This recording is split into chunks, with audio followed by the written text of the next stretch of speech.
주님께서 부활한 날을 주의 날, 주일이에요. 근데 주일날 뭘 해야 될까? 주님께서 부활한 날 무엇을 해야 될까? 한번 생각해 볼 필요가 있겠죠. 주일날 뭘 해야 될까를 생각해 볼 때 저는 오늘 누가복음 24장에 있는 말씀이 아주 중요하다고 생각하는데, 왜냐하면 예수님께서 부활한 날에 뭘 했을까 한번 생각해 볼 필요가 있겠죠. 예수님께서 부활한 날 하루 종일 뭘 하셨을까? 오늘 우리가 읽은 본문에 거의 다 나와 있습니다. 예수님께서는 부활하시고 나서 하루 종일, 거의 하루 종일, 새벽에는 여자한테도 나타나시고 제자들에게도 나타나시고 그렇게 하셨지만, 거의 대부분은 이 두 제자, 그 중에 한 명이 글로바죠. 글로바와 다른 한 제자들에게 하루 종일 시간을 보낸 것을 보게 됩니다.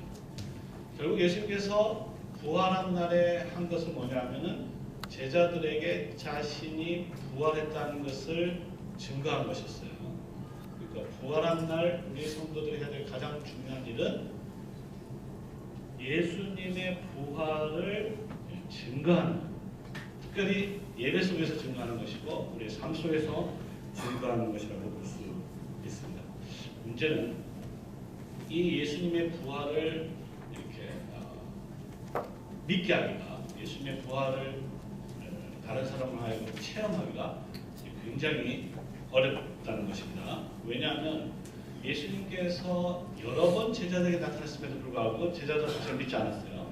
여러분들이 생각하시기에 예수님의 부활을 가장 잘 믿을 수 있는 방법은 뭐라고 생각하십니까? 예를 들어서 옆에 있는 불신자들 또는 여기 예수를 안 믿는 분들이 혹시 있는지 모르겠지만, 예수님께서 정말로 부활했다는 것을 가장 확실하게 믿을 수 있는 방법은 아마 예수님께서 이곳에 오시면 제일 확실하겠죠. 예수님께서 이곳에 오시면 야, 예수님께서 정말 부활하셨다 이렇게 할 수 있겠지만, 예수님께서 문제는 나타나셨음에도 불구하고, 제자들에게 나타나셨음에도 불구하고, 두 제자들에게 나타나셨음에도 불구하고 이 제자들이 예수님을 알아보지 못했다는 겁니다. 그렇죠? 그러니까 예수님께서 만약에 이 자리에 오신다면 여러분들이 그분이 과연 예수님이라는 걸 알아볼 수 있을까요? 없을까요? 물론 믿음이 있는 분을 알아볼 수 있겠지만 아마 상당 부분은 저분 정말 예수님 맞나? 유령인가? 아니면 또 뭐 외국에서 온 사람인가? 여러 가지 생각이 들 가능성이 굉장히 많습니다. 왜냐하면 오늘 두 제자도 마찬가지지만 예수님의 제자들은 예수님을 부활한 상황에서 여러 번 봤음에도 불구하고 예수님을 믿지 않았고, 그렇기 때문에 예수님께서 계속적으로 책망한 것을 볼 수 있습니다. 우리가 생각하기에는 예수님께서 이 자리에 나타난 것이 예수님을 믿는 가장 좋은 방법이라고 생각할지 모르겠으나 그게 아니라는 것을 오늘 본문이 증거하고 있습니다. 그러면 예수님께서 예수님의 부활을 가장 확실히 믿을 수 있는 가장 좋은 방법은 뭐냐 하면요, 꿈에 뭐 예수님이 나타나는 것도 아니고 이 자리에 직접 오는 것도 아니고요, 예수님께서 하신 방법이 가장 좋은 방법입니다. 그래서 오늘 우리 주일날 예수님께서 어떻게 자신의 부활을 제자들에게 확실하게 믿게 하셨는지 예수님의 방법을 잘 생각해 봐야 되는데, 오늘 종교개혁 기념주를 맞이해서 우리 종교개혁의 모토가 몇 가지인데 그 중에 하나가 오직 그리스도란 말이 있어요. 오직 그리스도란 말은 우리가 신앙생활할 때 오직 주께서 하신 방식대로 우리가 따라하겠다는 것입니다.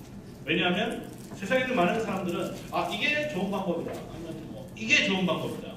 예를 들어서 예수님을 전도한다 그러잖아요. 전도를 한다든지 예수님을 소개한다든지 했을 때 예수님을 그냥 아예 모시고 가는 게 가장 좋은 방법이라고 생각할지 모르겠으나 오늘 본문은 그렇지 않다는 것을 우리가 보게 됩니다. 실제로 예수님께서는 부활하시고 나서 여러 번 나타나셨습니다. 여러 번 나타났을 때 오늘 본문에도 얘기했지만 여자들이 예수를 처음 만났음에도 불구하고 전했음에도 불구하고 믿지 않았어요. 그러니까 여기 뭐 남성들도 계시지만 여자 말을 좀 들을 필요가 있습니다. 여자 말 안 들으면 구원받지 못할 것이 굉장히 높아요. 예수님의 부활은요, 제자들이 먼저 본 게 아니에요. 여자들이 먼저 보고, 여자들이 가서 오늘 본문 보니까 이야기했음에도 불구하고 안 믿었어요. 또 예수님께서 또 베드로에게 나타나고 시몬에게 나타나고 그랬음에도 불구하고 또 베드로는 나중에 어떻게 됩니까? 베드로 난 고기 잡으러 간다 이런 거 아니겠어요? 또 도마는요, 내가 그 손을 만져보고 실제로 내가 그것을 만져봐야 내가 믿겠다. 이렇게 이야기했습니다. 여러분 만약에 예수님의 그 손자국과 못자국을 보면 실제로 만지면 여러분 믿음이 생길 것 같습니까? 그렇지 않습니다. 마태복음 28장에도 있지만 거기 보면 11제자들이 거기 가서 예수님을 발 앞에 꿇고 경배하였으나 거기 보면 오히려 의심하는 자들도 있었다고 했어요.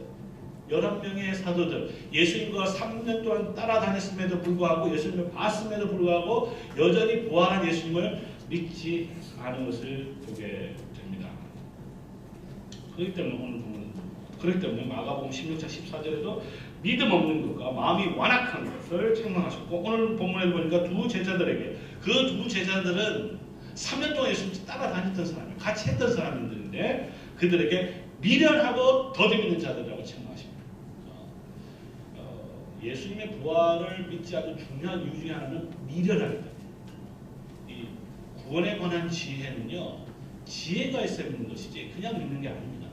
지혜가 있어야, 그리고 지혜가 있어야 주께서 부활하신 것을 확실히 믿게 되는 것입니다. 자, 그러면 오늘 예수님께서 그와 같은 더디 믿는 자들, 그리고 미련한 자들, 이들에게 어떻게 예수님께서 자신의 부활을 증거하셨는지를 보도록 하겠습니다. 오늘 본문에 보면 예수님께서 엠마오로 간 두 제자들이 있죠. 그래서 그 두 제자 중에 한 명은 이제 클레오파트라의 준말이에요. 클레오파트는 이제 이집트 왕비 이름도 되는데 어쨌든 글로바가 있었고, 그리고 다른 한 사람들이 있었습니다. 아마도 이제 부활 당일날 새벽에 여자들의 말을 듣고, 일찍 간 여자들 말을 듣고, 그래서 그런 일이 있을까 하고 나서 이 두 제자들은 예루살렘에서 어디로 가냐면 엠마오로 갑니다. 그렇죠? 근데 예수님은 여자들에게 어디로 가라 했습니까? 부활하고 나서 내가 갈릴리로 갈 테니까, 예루살렘에서 갈릴리 멀잖아요. 갈릴리로 갈 테니까 내가 먼저 가 있을 테니까 제자들한테 가서 갈릴리로 오라, 그렇게 전했거든요. 근데 이 두 제자는 또 여자 말을 안 듣고 엠마오로 간 것입니다. 예루살렘에서 이제 갈릴리는 이제 북쪽으로 하는 것이고요, 엠마오는 이제 서쪽으로 하는 것이고, 완전히 다른 방향으로 열심히 걸어가고 있는 것을 보는데, 거기서 보면은 길 가면서 뭘 했냐면, 길 가면서 둘이 열심히 이야기를 나눴다. 또 여기서 보면 이제 사실은 논쟁을 했다. 논쟁을 열심히 하고 있었습니다. 그리고 그들의 얼굴에는 슬픈 그런 빛이 가득하였다. 17절에 그렇게 되어 있습니다. 그 슬픔을 가진 이유는 뭐냐면 예수님에 관한 소식이 그들로 하여금 슬프게 했다는 거예요.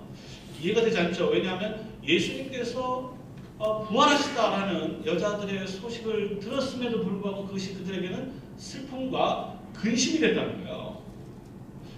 예수님은 살아계실 때 내가 죽고 부활할 것이라는 것을 여러 번 이렇게 이야기했습니다. 했음에도 불구하고, 또 여자들이 가서 복음을 전했음에도 불구하고, 갈릴리로 가서 예수님을 완전 한 번이라도 가볼까라는 생각이 들만 한데도 불구하고 그것을 전혀 받아들이지 않고 그들은 엠마오로 가고 있고, 슬픔에 가득 차 있고 근심에 가득 차 있는데, 그것은 뭐냐면 예수님께서 살아났다는 그 소식이 오히려 그들을 알고 믿지 않았기 때문에, 미련했기 때문에 오히려 슬픔으로 만들었다는 것을 보게 됩니다. 자, 그와 같은 상황에서 예수님께서 오셨죠. 두 제자는 예수님을 보고서도 예수님이 전혀 알지 못했습니다. 질문이 생기죠.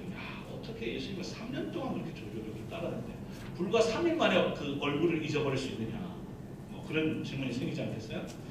16절에 보면 이렇게 되어 있는데, 그들 눈이 가려졌다. 그래서 그들이 그 예수님이 누군지 알지 못했다 되어 있습니다.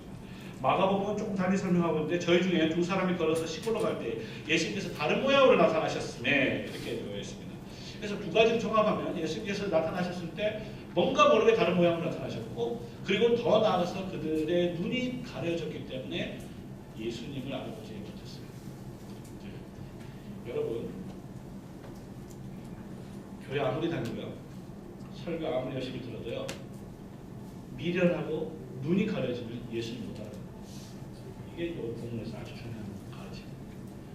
교회 열심히 다니고 설교를 아무리 열심히 듣고 그렇게 하더라도 완전히 그냥 설교와 담을 쌓으면서 그냥 예배에 참석하는 경우도 굉장히 많이 있습니다. 그렇죠?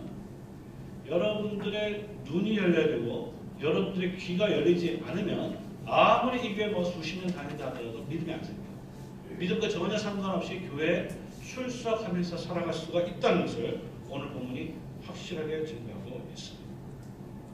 그러니까 중요한 것은 여러분들의 귀가 열려져야 되고 눈이 열어져야 부활하신 주님을 실제로 확실하게 믿을 수 있다는 것이죠. 영적인 눈이 어두워지면 미련하게 되고 미련하게 되면 더 믿게 됩니다. 그리고 예수님을 실제로 보여줘도 못 믿게 됩니다. 신자는 예수님께서 죽으심만 믿어야 될 뿐만 아니라 그리고 더 나아가서 부활도 확실하게 믿을 수 있어야 합니다. 그리스도의 죽음만 생각하면 우리는 슬픔에서 헤어날 수가 없는 거죠. 이들이 왜 슬픔에 잠겨 있어요? 부활에 대한 신앙 자체가 없었기 때문에 예수님께서 부활하셨다는 소식마저도 그들로 하여금 슬프게 했던 것입니다. 자, 이와 같은 상황 속에서 예수님이 이제 자신을 증거하기 시작했는데, 우리의 생각과는 달리 예수님께서 실제로 그들이 나타났음에도 불구하고 예수님을 믿지 않으면, 그렇죠? 도대체 어떤 방법으로 예수님께서 부활한 것을 믿을 수 있을까요? 여러분도 예수님 본 적 있습니까? 예수님 부활한 본 적 있어요? 본 적 있다고 생각하시는 분은 이단입니다. 그런 방법으로 예수님 믿는 거 아니에요. 그러니까 이단들은 그렇게 이렇게 좀 그런 식으로 막 성도도 현혹시키잖아요. 저희 가면 예수님 볼 수 있다. 뭐 예수님이 특별하게 나타났다. 뭐 내가 예수님이다 말이죠. 그러면 그런가 보다 해서 이제 현혹이 되는데, 예수님께서 실제로 그들에게 나타났음에도 불구하고 그들이 믿지 않는 도대체 뭘로 그들로 하여금 믿음이 생길 수 있게 하는가? 여기에 대한 답을 우리는 누가복음 24장에서 찾을 수 있게 되는 것입니다. 여러분, 부활이라는 건요 역사적 사건이죠. 이 역사적 사건을 믿을 수 있는 유일한 방법은 적어도 지금 사는 우리들은요 실제로 예수님의 부활을 본다고 해서 믿을 수 있는 게 아닙니다. 그렇죠? 왜냐하면 만약에 그런 식으로 믿음이 생긴다면 예수님께서 여기서 죽었다가 또 살아났다가 저쪽에 가서 또 죽었다가 살아났다가 십자가를 계속 반복해야만 예수님의 부활을 믿을 수 있을 거예요. 그렇죠? 부활을 믿는 유일한 방법은 뭐냐면요 그 부활을 목격한 증인들의 말을 믿는 것이 유일한 방법입니다. 그 방법 외에는 전혀 그 방법 이상의 다른 방법이 없다는 것을 오늘 본문이 증거하는 것이죠. 그래서 예수님의 부활을 믿는 유일한 방법은 그 예수님의 부활을 목격한 증인들의 증언을 믿는 것이고, 그 증인들의 증언이 이 성경에 기록된 것이고, 이 성경에 기록된 말씀을 하나님의 말씀을 예배 속에서 설교를 통해서 증언할 때 그 증언을 듣고 믿음이 생기는 거예요. 이 방법 말고는 다른 방법이 없다는 것을 오늘 본문이 증거하고 있습니다. 자, 근데 이제 예수님께서 들어오셔가지고 무슨 얘기를 나눕니까? 이렇게 질문하니까 이 글로바가 보아하니까 예루살렘에 사는 사람 같은데 어떻게 최근에 일어난 그 유명한 사건을 갖다 모르느냐 이렇게 책망을 하니까 예수님이 시치밀적되고 무슨 일이냐 이렇게 물었습니다.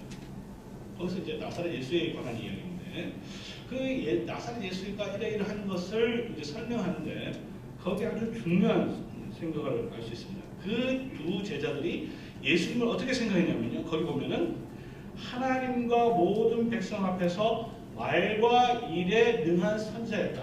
선지자는 것을 믿었고요. 그리고 그 일과 말에 능한 선지자였기 때문에 우리가 예수님을 뭐라고 생각했냐면 이스라엘의 구속자라고 생각했습니다. 그러니까 이스라엘을 로마 제국으로부터 해방시키고 구원할 자라고 우리가 믿었다 이것이죠. 그런데 어떤 일이 벌어졌냐 하면 우리는 그렇게 생각했는데, 우리가 그렇게 믿었는데, 여러분들 그렇게 믿습니까? 근데 문제는 이 예수님이 대제사장들과 서기관들에게 재판을 받아서 십자가에서 처형해버립니다. 여기서 이제 중요한 건 뭐냐면요. 대제사장과 서기관들은 오늘날로 치면 저와 같은 신학 교수를 말합니다. 신학 교수와 목사들 총회에서 예수님을 판단해서 저 이단이다. 그리고 얼마나 큰 이단인지 십자가에서 처형시켜버렸어요. 우리 성도님도 아시겠지만 신명기에 보면 예수님이 화형당한 거하고 십자가에서 처형되는 거하고 차이가 있습니까? 없습니까? 있죠? 어떤 차이가 있습니까? 나무에 달린 자마다 저주받을 자거든요. 그러니까 이 예수님을 처형시키는데 저주받을 자라고 규정하고 예수님을 처형시켰다. 그러니까 단순히 그냥 이 사람 나쁜 놈 이래가지고 처형시킨 게 아니고 이 자는 저주받아 마땅하다 해서 십자가에서 처형시켜버린 것입니다. 자, 그러니까 총회에서 신학교수와 그다음 최고의 목사들이 모여서 회의를 해서 재판을 해서 신학적 판단을 해서 이 사람이 이단이라고 해서 가장 악한 사탄으로 규정해서 십자가에서 처형시켜버렸으니까 제자들이 헷갈린 거죠. 야, 어떻게 신학 교수가 저렇게 판단했는데, 그죠? 여러분들이 만약에 총회에서 어떤 결정을 하면 그건 받아들일 가능성이 많지 않겠습니까? 그죠? 자, 그러면 도대체 그들에게, 그러니까 이들 믿음이 흔들린 거예요. 흔들릴 수밖에 없죠. 왜? 목사들과 신학 교수들이 그렇게 판단했는데 거기다 뭐라고 말을 하겠습니까? 근데 예수님께서는 그들에게 그러면 그런 상황에 있는 제자들에게 그럼 어떻게 믿음을 일으켜 줄 수 있는가? 자, 목사보다 신학 교수보다 더 나은 권위가 있는 걸까요? 그들에게 신학 교수보다 목사들보다 훨씬 더 큰 권위가 있을 거 아니에요. 그건 당연히 성경입니다. 그래서 예수님께서 야, 이 사람들아, 성경이 뭐라 되겠어? 성경에 오실 메시아는 마땅히 그들을 위해서 십자가에서 죽으시고 부활하는 게 성경을 통해서 성경에 그래 되어 있지 않느냐 하면서 성경을 가지고 풀어서 설명하기 시작했습니다. 그러니까 제자들은요, 선지자였고 이스라엘의 구속자는 절대로 죽어서는 안 된다고 생각했어요. 베드로도 마찬가지입니다. 하나님의 아들이 어떻게 죽을 수 있냐? 하나님의 아들이 죽을 수 있어요? 그렇게 생각을 다 했습니다. 그런데 예수님께서는 구약 성경을 통해서 성경을 가지고 예수님께서 반드시 죽으셔야 되고 부활을 하셔야 될 것을 성경을 통해서 풀어주셨다. 그래서 열어주셨다. 그러니까 여러분들이 예수님을 믿기 위해서 분명히 필요한 건 뭐냐면 눈이 열려야 되고 성경이 열려져야 성경을 통해서 예수 그리스도의 부활과 죽으심과 부활을 믿어야 그 믿음이 생긴다는 것을 보게 됩니다. 이게 누가복음에서 가르치는 바인데요. 특별히 예수님께서 이 일을 어떻게 하시냐면 길에서 하셨어요. 길에서. 여러분들이 누가복음 계속 읽다 보면 예수님께서 길에서 가르친 경우가 꽤 많습니다. 길에서 뭘 가르치셨다. 예수님께서 길 가시다가 뭘 했다. 그래서 길에 가다가 그러니까 예수님께서 평소 하시던 대로 그 일을 하십니다. 그러니까 성경을 통해서 그와 같은 그러니까 메시아에 대한 구원자에 대한 생각이 완전히 바뀐 거죠. 구원자라는 것을 오셔서 예를 들어서 마귀를 처단시키고 로마 군사도 다 처단시키고 이스라엘 백성들을 구원하고 이게 진짜 구원자 메시아라고 생겼는데 그거 전혀 다르게 성경을 통해서 보니 그 우리의 구원자는 반드시 십자가에서 죽으시고 부활하셔야 된다는 것이 부활하셔야 될 분이라는 것을 확신하게 될 것입니다. 그러니까 예수님께서 첫 번째 하신 건 뭐냐면 성경을 통하여 예수 그리스도의 죽으심, 메시아의 죽으심과 부활을 풀어주신 것이 하루 종일 하신 것입니다. 자, 이제 한 10km 정도 걸었으니까 이제 시간이 좀 많이 됐어요. 저녁 시간이 되었습니다. 굉장히 배가 고팠을 것이에요. 자, 그래서 그들이 성경을 통해서 계속 듣다 보니까 야, 이게 진짜 대단한 말씀 듣는 거 아니에요? 그러니까 시간을 얻고 그래서 그들 강권해서 예수님을 강권해서 우리가 같이 식사를 하자. 식사를 하면서 좀 더 예수님의 그 당신의 말을 듣고 싶다. 해서 그 마을로 들어갔습니다. 예수께서 그러면 길에서는 성경을 통해서 성경을 풀어서 증거하셨는데 그러면 집에 가서 뭘 하셨나요? 주일날 무엇을 하셨나요? 그러면 그 다음부터는 이제 사실 그들이 예수님을 초청하고 청빙을 한 것인데 성경을 보면 위치가 바뀌는 것을 보게 됩니다. 예수님이 주도하는 것을 보게 됩니다. 예수님께서 그 식사를 주도하고 계시는데 예수님께서 무엇을 하시냐면 바로 소위 성찬을 시행하는 것을 보게 돼요. 성찬의 4가지 행위가 그대로 나타나는 것을 보게 됩니다. 무엇이 있냐면 예수님께서 떡을 취하시고 축사하시고 떼어서 주셨다. 이 네 가지 겁니다. 다시 한번 반복하면 예수님께서 떡을 받으시고 축사하시고 떼어서 주셨다. 이 네 가지 행위를 하게 되는데 이 네 가지 행위는 예수님께서 언제 하신 거예요? 예수님께서 바로 십자가에 바로 잡히시던 그 밤에 제자들과 더불어 성찬을 행하셨을 때 행했던 그것을 그대로 반복하게 되는데 22장 19절에도 그렇게 되어 있습니다. 떡을 가져와 살해하시고 떼어 저에게 주셨다. 이 네 가지 행동이 동일하게 또 반복되는 것이 어디냐면요. 또 예수님께서 행하셨던 그 유명한 기적, 뭐죠? 오병이어의 기적도 마찬가지입니다.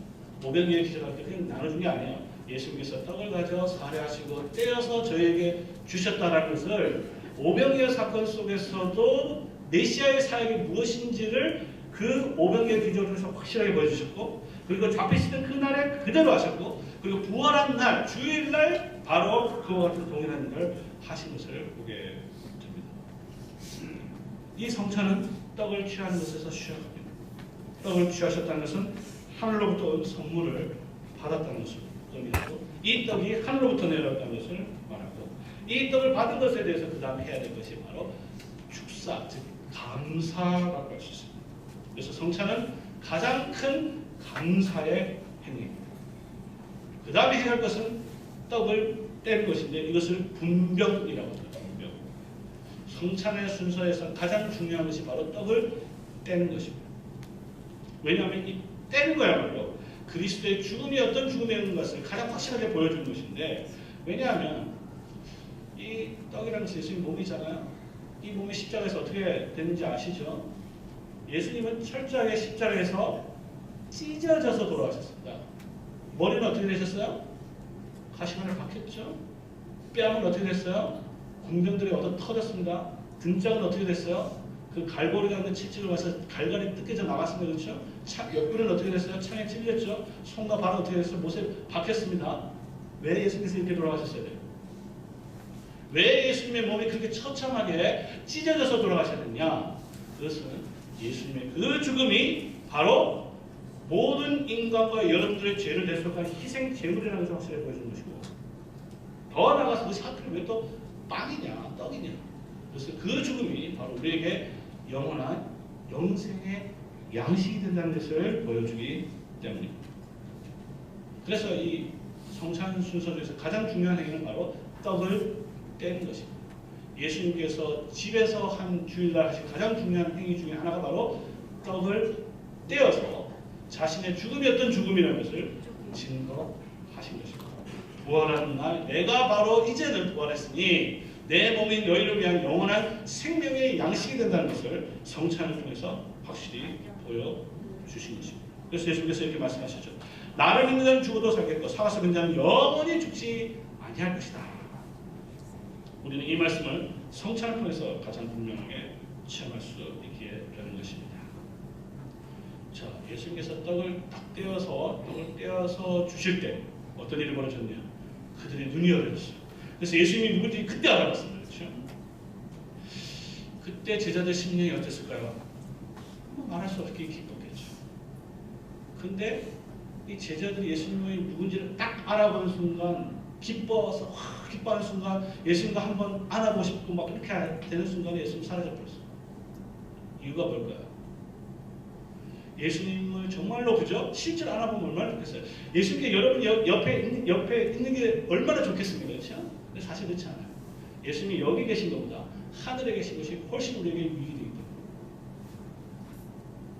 때문에, 우리의 미련한 생각을 보면 예수님께서 내 옆에 있으면 한 번이라도 나에게 보여주면 내가 좀 믿겠는데 믿음이 더 강해지겠네, 머리 생각하시는 분들 계시죠? 전혀 그렇지 않습니다. 왜냐? 믿음이 생기는 건 어떻게 생긴다고요? 봄으로 생기는 게 아니에요. 하나님의 말씀을 성경을 통해서 풀어줄 때 여러분의 마음이 열리고 눈이 열어지고 성령께서 역사하실 때 믿음이 생깁니다.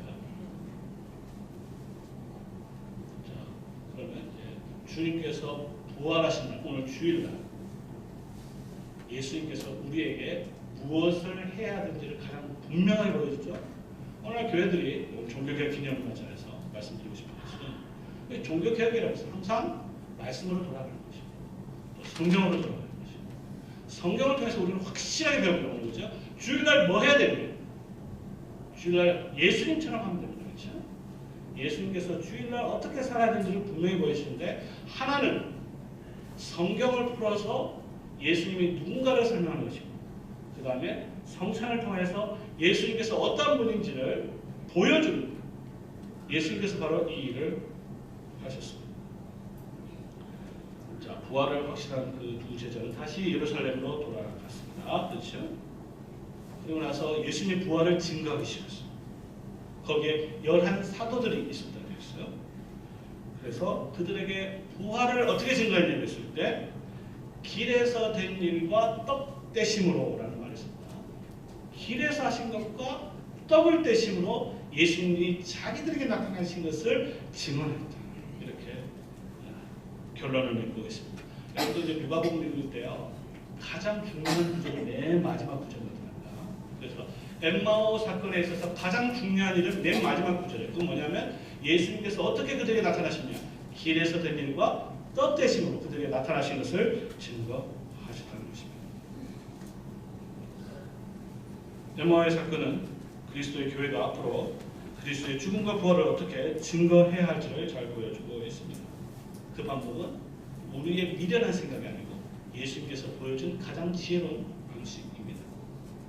주님은 두 제자에게 도마의 경우처럼 보여주고 만져주고 이렇게 하지 않으셨어요. 예수님께서 하신 방법은 성경을 가르쳤고 성경을 설교했고 그리고 성령 예를 집례했을 뿐입니다. 오늘날 우리 중에 여기 저를 포함해서 어느 누구도 예수님의 부활을 본 사람 한 명도 없어요. 아무도 없어요. 그렇다면 이 주일날 어떻게 예수님의 부활을 확신할 수 있을까요? 그것은 바로 우리 역시 동일하게 말씀과 성례를 통해서 확신할 수밖에 없다는 것을 오늘 예수님은 가르치고 있습니다. 물론 모든 교회가 주일날 성경을 가르치고 성례를 한다고 해서 모든 사람들이 부활을 믿는 것은 아니에요. 왜냐하면 누가복음 13장 26절에 보면 이런 일이 있습니다. 거기 보면 이제 바리새인들에게 이렇게 바리새인들이 예수님께서 맨 마지막 날 오셔가지고 너네는 모른다니거든요. 모른다 그러니까 이 바리새인들이 말도 안 되는 소리 하지 마시오. 그 근거가 뭐냐면 우리가 주님 앞에서 먹고 마셨습니다. 또 주께서 우리에게 길에서 가르치지 않았습니까? 예수님께서 우리에게 먹이셨고 우리를 길에서 가르쳤는데 주님께서 우리를 모른다니 말이 됩니까? 라고 반론하는 것을 보게 됩니다. 사랑하는 성도 여러분, 우리가 주님을 메시아를 믿는 유일한 방법은 이 예배 속에서 말씀을 듣고 성찬을 통하여서 주님의 부활을 믿는 방법 외에는 없습니다. 그런데 이것을 한다고 해서 구원이 자동적으로 보장되는 것은 아니에요. 바리새인과 서기관들은 예수님 앞에서 함께 먹고 마셨어요. 그 말씀을 들었어요. 성찬에도 참여했음에도 불구하고 예수님께서 마지막 날에 모른다고 하셨어요. 그러니까 우리가 주 앞에 예배 드릴 때 주의 성령께서 임하시고 그 성령께서 우리의 마음을 열으시고 그의 말씀을 우리가 받게 하실 때 하나님께서 우리를 안다 하시는 것입니다. 자, 이제 말씀을 좀 정리하면 이렇습니다. 오늘 설교의 제목이 개혁교회는 어떤 곳이냐, 종교개혁이 어떤 곳이냐 아주 간단합니다. 개혁교회라는 것은 우리 신앙의 선배들은 종교개혁 이후에는요 참교회와 거짓교회를 나누는 표지가 필요했어요. 그렇죠? 교회 이름만 여기 열기로 보니까 교회가 굉장히 많은데 그게 진짜 교회인지 거짓교회인지 어떻게 압니까? 이단인지 어떻게 알아요?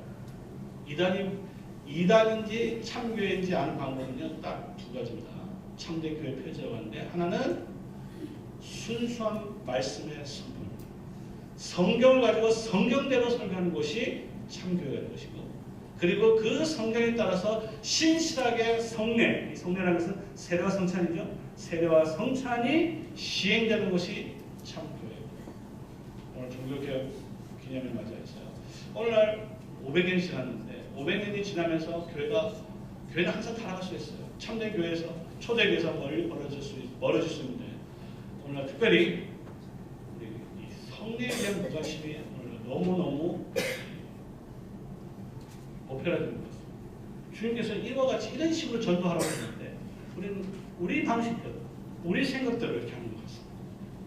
오늘 종교개혁 기념일 맞이해서 주님께서 가르치신 이 방식대로 이 예배 시간에 순수한 복음이 성령, 이 순수한 복음에 따라서 성례가 신실하게 집행되고 하나님의 영광이 나타나고 그리스도의 복음을 증거하고 그리스도의 부활을 증거하는 우리 복된 막형교회 성도들 되시기를 삼위 하나님의 이름으로 축복합니다.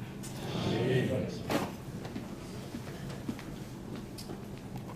하늘에 계신 아버지, 주께서 부활하신 날 우리가 무엇을 해야 되는 것인지를 가르쳐 주시니 감사합니다. 이제는 우리가 말씀을 따르게 하옵소서. 우리가 그동안에 특별히 성례에 대해서 무관심했다면 이제 다시 말씀과 성례로 돌아가게 하옵소서. 이 강단에서 인간의 사설이 아니라 하나님의 말씀이 순수하게 전파되게 하시고 이 순수한 말씀에 따라 하나님의 예배가 신실하게 시행되게 하옵소서. 주의 성령께서 역사하시고 우리의 굳은 마음과 미련한 마음을 제거하여 주시옵시고 우리를 부드럽게 하셔서 주의 말씀에 기쁜 마음으로 순종하게 하옵소서. 성령께서 우리를 충만하게 하시기를 간절히 바라고 원하며 예수님의 이름으로 기도를 드리옵나이다. 아멘.